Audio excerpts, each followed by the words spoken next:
In this video, I'm going to show you how we handle an equation like this. In the last video, you saw how this equation is somewhat related to a quadratic equation, in that one of our terms has a variable and another of the terms has the square of that variable. The square of x to the 1/2 is x to the first power. So this term has the variable that was here squared, which is the way quadratic equations typically look. So this equation, even though it's not a quadratic equation, it is what we say is quadratic in form. And the technique we're going to use to solve this equation involves a solution technique that mathematicians often use, especially the higher you go in math. It's a technique that's called substitution. What we're going to do is we're going to pick another variable.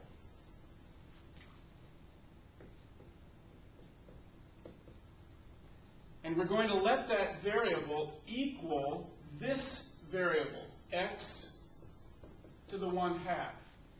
So I'm going to let y equal x to the 1/2.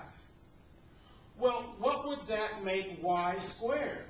That would make y squared the square of x to the 1/2.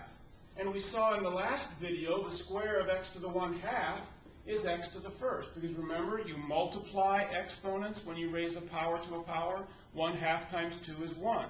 So y squared could replace x to the first power. And that's what I'm going to do here in this equation. Where I have x to the first power in that term, I'm going to replace it with y squared. Where I have x to the 1/2 power in this term, I'm going to replace it with the variable y. And now I've created an equation that really does look like a quadratic equation, doesn't it? And I can solve it using any of my quadratic equation solution methods. I again chose one that we can do quite easily through factoring. Again, if the coefficient of the squared term is 1, you might want to check out the factoring, because even if you're weak in factoring, those typically people can be successful with. Of course, if they're factorable.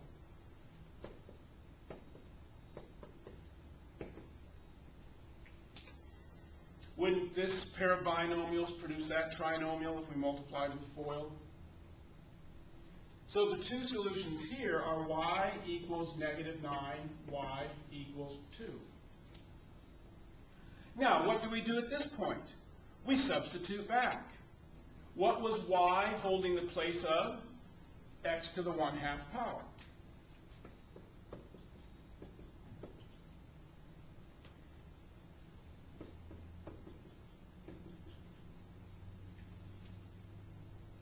And what did we see here? How can we get from x to the 1/2 power to x? Then we see that we can do that by squaring that quantity.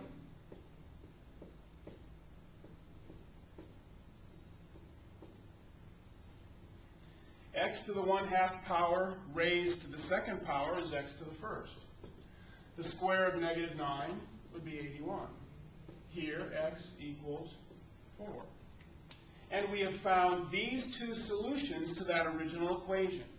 We recognize that this equation was what we call an equation that is quadratic in form. We used a substitution method to create what looked more like a normal quadratic equation, solved it, substituted back, and solved those resulting equations, which had to be solved by squaring both sides. Remember, if you're squaring both sides, you better be careful that your solutions really work. So we should really test our solutions back in the original equation, our solution that x is supposed to be 81 or that x is supposed to be 4 to be a solution. So let's do that. Let's test those two solutions. So if we let x be 81, that would be 81 plus 7 times 81 to the 1/2 power minus 18 equals 0. Now remember, what is the 1/2 power equivalent to? Isn't the 1/2 power equivalent to the square root? Do you remember your relationships of powers, of rational powers and roots? So this is really the square root of 81, which would be 9. So that's really 7 times 9. And that's 81 plus 63 minus 18, and that's not going to equal 0. So 81 is not a legitimate solution. What about 4? We'd have 4 plus 7 times 4 to the 1/2 power minus 18 equals 0. 1/2 power is the square root, so this is 4 plus 7 times 2, square root of 4 is 2, minus 18 equals 0. That's going to be 4 plus 14 minus 18 equals 0, and that's true. 4 is a legitimate, valid solution. 81 was an extraneous solution. This is an example of an equation that we term to be quadratic in form.